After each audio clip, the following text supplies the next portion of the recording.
السلام علیکم و رحمت الله و برکاته.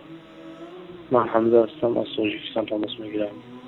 من میخواهم یک نشید بخوانم. اشک می آید به چشمم، اشک می آید به چشمم، چو یاد مادر میکنم. سوز می آید به قلبم، سوز می آید به قلبم، فریاد مادر میکنم.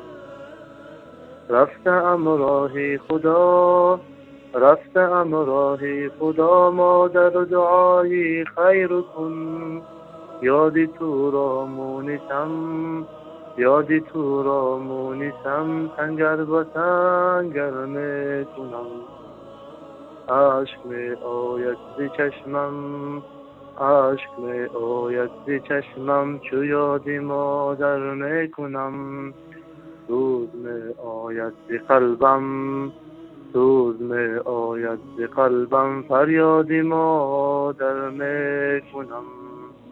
کفر عالم چی فساد، کفر عالم چی فساد، به خاک ما کرده ببین. ناله ای کفر و فساد، ناله ای کفر و فساد، به خاک برابر میکنم. ناله ای کفر و فساد، به خاک برابر میکنم. اشک می آید به چشمم، اشک می آید به چشمم، چو یاد مادر میکنم. سوز می آید به قلبم، سوز می آید به قلبم، فریاد مادر میکنم. نعره تکبیر زی سنگ، نعره تکبیر زی سنگر می رود سوی سما.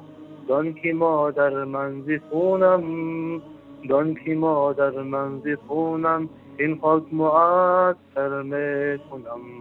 دان که مادر من زی خونم، این خاک معطر می کنم.